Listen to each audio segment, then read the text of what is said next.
வணக்கம் சகாப்தம் காணொலி நேயர்களே. முகங்கள் அத்தியாயம் 17. இந்த கதையை உங்களுக்கு உடனே படிக்கணும் அப்படின்னா டிஸ்கிரிப்ஷன்ல இருக்க மொபைல் நம்பருக்கு ஒரு வாட்ஸ்அப் மெசேஜ் அனுப்புங்க. புத்தகம் உங்க வீடு தேடி வருங்க. வாங்க கதைக்குள்ள போலாமா? உறங்கச் செல்லும் முன் சந்தனாவின் அறைக்கு தொடர்பு கொண்ட ருத்ர பிரதாப், காலை 9 மணிக்கு தயாராயிரு, ஷூட் இருக்கு என்றான். அவள் அமைதியாக கேட்டுக்கொண்டாள். இன்னொரு முக்கியமான விஷயம், நம்ம கல்யாண விஷயம் கேள்விப்பட்டு எல்லாரும் அதை பத்தி தான் பேசுவாங்க. So be careful in your emotions.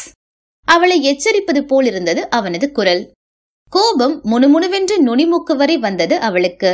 பதில் பேசாமல் சட்டென்று அழைப்பை துண்டித்தாள். அவளுடைய துடுக்குத்தனமும் தைரியமும் ருத்ர பிரதாப்பின் முகத்தில் புன்னகையை பூக்கச் செய்தது. அவளுடனான வாழ்வு அவனுக்கு ஏற்ற சவாலாக இருக்கப் போகிறது என்று சிந்தித்தவன், It's going to be interesting, thrilling and adventurous என்று முணுமுணுத்தபடி மெத்தையில் விழுந்தான். காலை 8:30 மணிக்கெல்லாம் ஷூட்டிங் ஸ்பாட்டிற்கு வந்துவிட்டாள் சந்தனா. தாமதமாக வருவது ருத்ரனுக்கு பிடிக்காது. ஆனால் அவள் சீக்கிரம் வந்ததற்கான காரணம் அவனுடைய கோபம் அல்ல. வேகமாக இந்த படப்பிடிப்பு முடிந்துவிட்டால் அவளுக்கு விடுதலை அல்லவா? எவ்வளவு முடியுமோ அவ்வளவு தூரம் படப்பிடிப்பிற்கு ஒத்துழைத்து அவனுடைய இரும்பு பிடியிலிருந்து விடுதலை பெற்றுவிட வேண்டும் என்கிற குறிக்கோள் அவளை உந்தி தள்ளியது. இப்போது கொடுக்க நினைக்கும் ஒத்துழைப்பை முன்பே கொடுத்திருந்தால் ஒருவேளை இந்த திருமண பேச்சை எழாமல் இருந்திருக்க கூடும். ஆனால் முடிந்ததை யாரால் மாற்ற முடியும்? அதனால் இனி ருத்ரன் என்ன சொன்னாலும் அதை செவ்வனே செய்து முடித்துவிட வேண்டும்.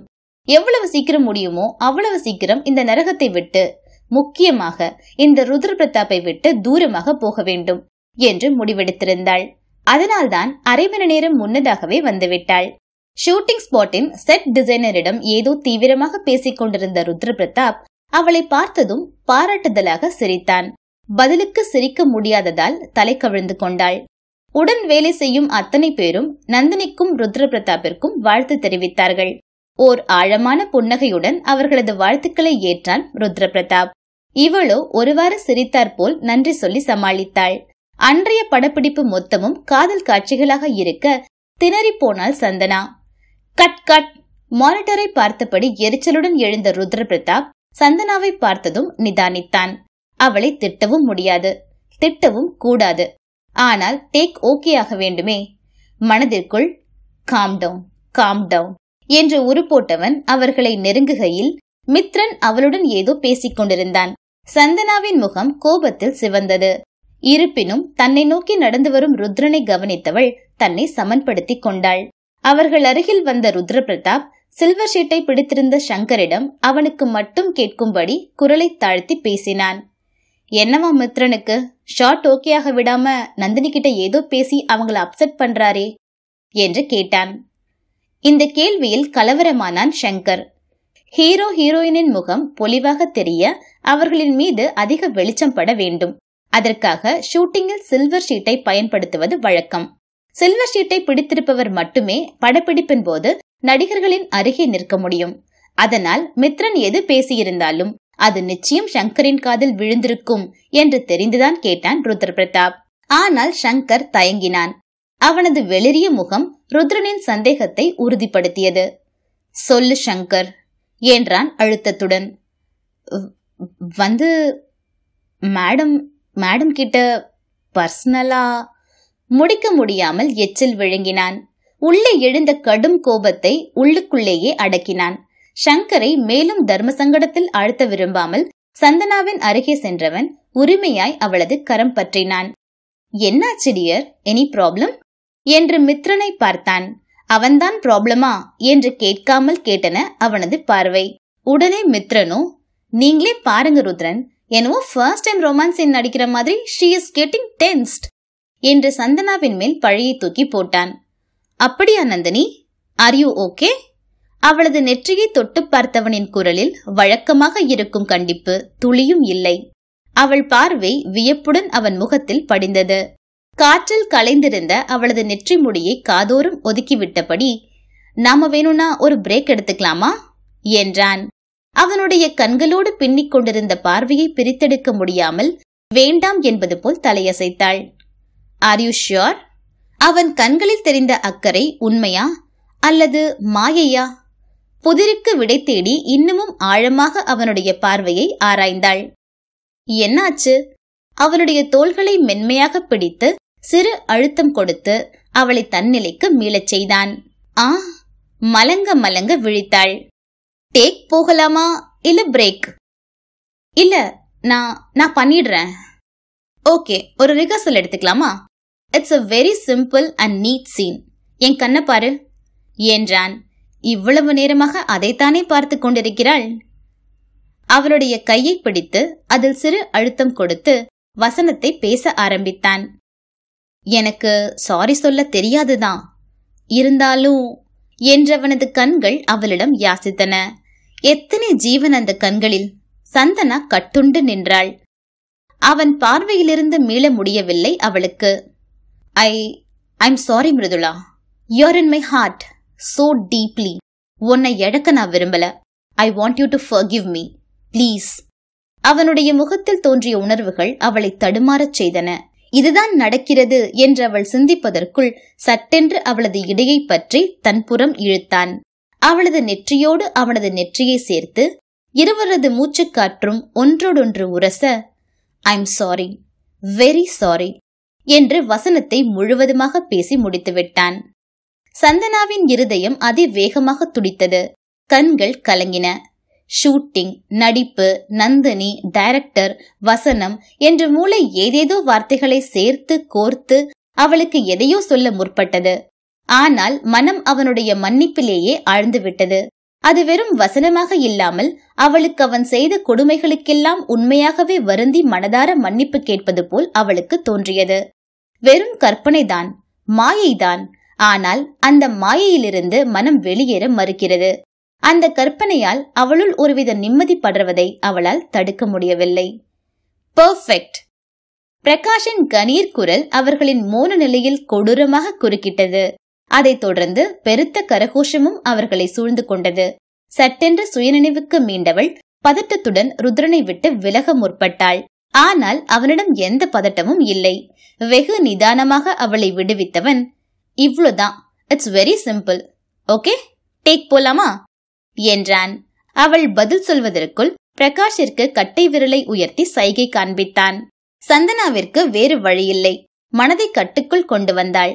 அடுத்து செய்ய வேண்டியதில் தன்னுடைய கவனத்தை முழுமையாக திருப்பினாள். ஷங்கரின் கையில் இருந்த சில்வர் ஷீட்டை பெற்றுக்கொண்டு அவனே அதனை கேமராவிற்கு ஏற்றாற்போல் பிடித்தான் ருத்ரன். இப்ப அவகிட்ட என்ன சில்மிஷம் செய்யறான்னு நானும் பாக்குறேன். மனதிற்குள் மித்ரனுக்கு சவால் விட்டான். அவன் அருகில் இருப்பது பெரிய பலமாய் தோன்றியது அவளுக்கு. அவளை அர்த்தத்துடன் பார்த்தவன், come on Mithran, you go with the dialogues. Nandini, நீ மித்ரனின் முகத்தை மட்டும்தான் பார்க்கணும், ஓகே என்றான். பிரகாஷ், டேக் போலாமா? எஸ், ரோலிங் என்று கத்தினான் பிரகாஷ். ஆக்ஷன் என்ற ருத்ர பிரதாப்பை தொடர்ந்து சந்தனாவின் கைப்பிடித்து டயலாக்கை பேசலானான் மித்ரன். ருத்ரன் கூறியது போல் மித்ரனின் முகத்தை விட்டு விழி அகற்றவில்லை சந்தனா. அதேபோல் சந்தனாவின் முகத்திலேயே பதிந்திருந்தது ருத்ரனின் பார்வை. நல்ல வேளையாக அவனது முக உணர்வுகளை யாரும் கவனிக்கவில்லை. எல்லோரது கவனமும் மித்ரன் மற்றும் நந்தினியிடம்தான் இருந்தது. மித்ரன் அவளது நெற்றியோடு நெற்றி வைத்து வசனத்தை சொல்லி முடித்ததுதான் தாமதம்.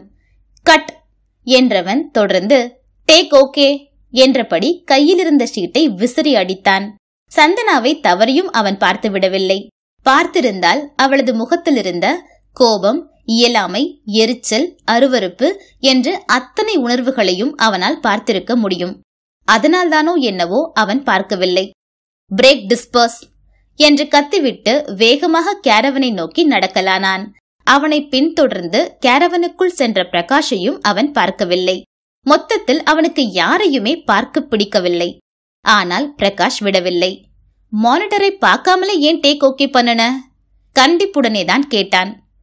பெர்ஃபெக்டா தான் இருந்தது, நான் தான் பக்கத்திலேயே இருந்தேனே. எங்கோ பார்த்து கொண்டு பேசினான். அவன் எதிரில் இருந்த நாற்காலியில் உட்கார்ந்தவன், ருத்ரா என்று மென்மையாக அவன் கரம் பற்றி, ஆர் யூ ஓகே என்று கேட்டான்.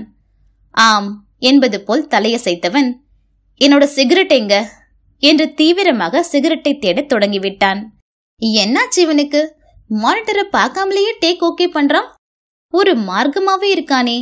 புதுசா ஏதாவது எதிரி என்ட்ரி ஆயிருக்காங்களோ? ருத்ரனை குழப்பத்துடன் பார்த்தான் பிரகாஷ். முகங்கள் அத்தியாயம் 17 நிறைவடைந்தது.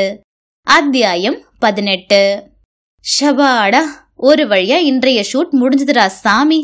தொப்பென சோஃபாவில் விழுந்தான் பிரகாஷ். 2 கோப்பைகளில் விஸ்கியை ஊற்றி ஒன்றை பிரகாஷின் புறம் நீட்டினான் ருத்ரபிரதாப். அதனை பெற்றுக்கொண்டு ஒரே மிடரில் வாயினுள் கவிழ்த்து விழிமூடி விழுங்கியவன், தேங்க்ஸ் ருத்ரா, வர வர புதுசா தலைவலி வருது, அதுக்கெல்லாம் பெஸ்ட் மருந்து இதுதான், சர்வலோக நிவாரணி என்று ருத்ரனை உற்று பார்த்தான். ஆனால் இவனது பேச்சில் ருத்ரனின் கவனம் இருக்கவில்லை. அவனது புருவம் முடிச்சிட்டிருந்தது. எதையோ தீவிரமாக யோசித்துக் கொண்டிருப்பது அவனது முகத்தில் அப்பட்டமாக தெரிந்தது. வேறு வழியின்றி அமைதி காத்தான் பிரகாஷ். இனி அவனாக பேசினால்தான் உண்டு. சில நிமிடத்திற்கு பிறகு, நேத்து நந்தினிக்கு வந்த எஸ்எம்எஸ்ல மித்ரனோடது ஏதாவது இருந்ததா பிரகாஷ்? அவனது பார்வை கோப்பைக்குள் இருந்த திரவத்தின் மீது நிலைத்திருந்தது. 2வது ரவுண்டை கோப்பைக்குள் ஊற்றிக் கொண்டிருந்த பிரகாஷ் ஸ்விட்ச் போட்டார் போல் திரும்பினான். பாட்டிலில் இருந்த விஸ்கி கீழே ஊற்றியது. அதை விடுத்து, வந்தது ருத்ரா. ஏன்? மனதிற்குள் ஏதோ உறுத்த தட்டு தடுமாறி பதிலளித்தான். என்னன்னு? அவனது கண்கள் கூர்மை பெற்று கோப்பையை விட்டு பிரகாஷை அடைந்தன.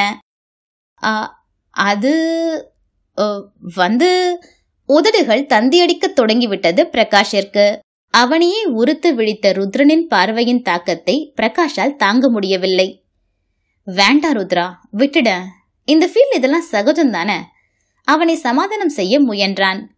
நாங்க கமிட்டட்னு அனௌன்ஸ் பண்ண பிறகும் தப்பான எஸ்எம்எஸ் அனுப்புறது எந்த ஃபீல்டா இருந்தாலும் தப்புதான். சீற்றத்துடன் எழுந்தவனை பீதியோடு பார்த்தான் பிரகாஷ்.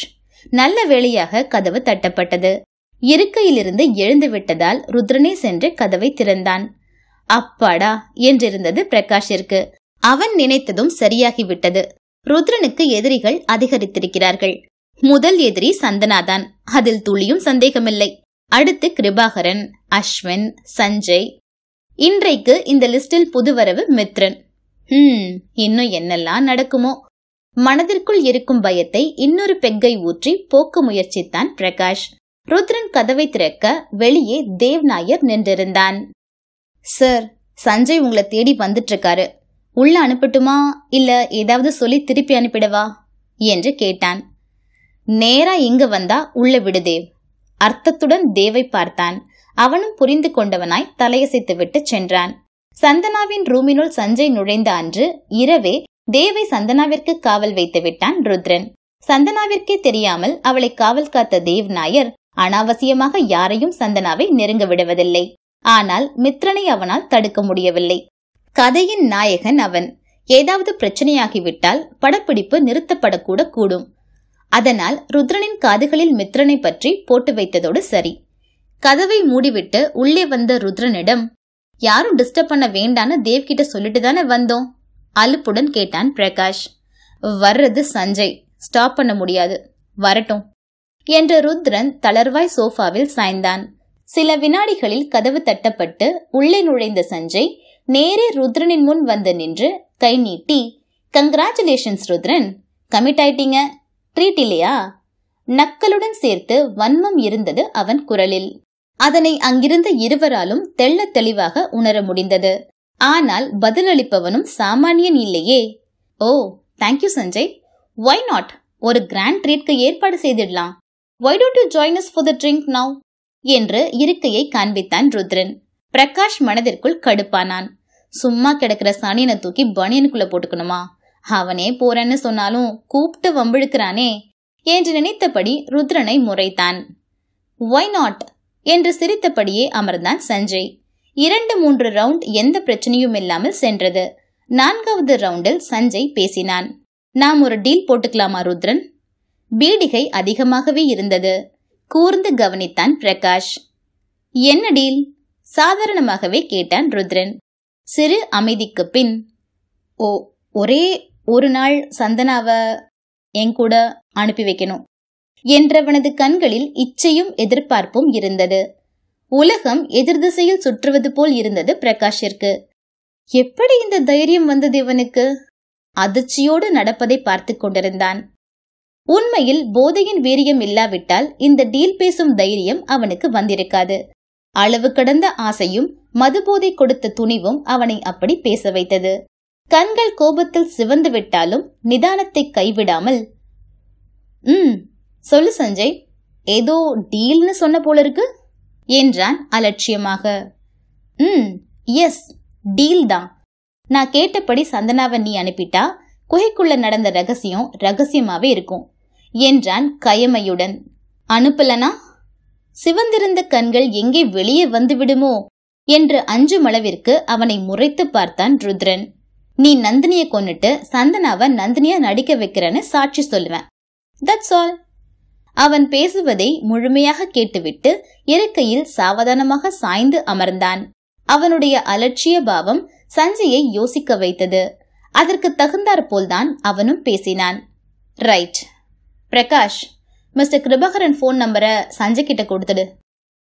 கோ ஹெட் சஞ்சய் என்று கூறி இருக்கையில் நன்றாக சாய்ந்து கண்மூடினான். அவனை குழப்பத்துடன் பார்த்தான் சஞ்சய். சிறு படபடப்புடன் என்றாலும் தன் செல்லை எடுத்து நம்பரை தேடினான் பிரகாஷ். நல்லா யோசிச்சுதான் பேசுறியா ருத்ரா? கேட்ட சஞ்சய்க்கு குரலே எழும்பவில்லை. சட்டென எழுந்த ருத்ரன் சஞ்சயின் நாற்காலியின் 2 கைப்பிடிகளிலும் அழுந்த கைப்பதித்து, காசு கொடுத்து நந்தினிய கொல்ல சொன்ன நீயே தைரியமா கம்ப்ளைண்ட் கொடுக்கும் போது எனக்கு என்னடா கவலை? நீ உன் வாக்குமூலத்தை கொடு, நான் என்னுடையதை தரேன். சிம்பிள் என்றவனை அந்த அறையில் இருந்த இருவருமே அதிர்ச்சியுடன் பார்த்தனர். முகங்கள் அத்தியாயம் 18 நிறைவடைந்தது. நன்றி.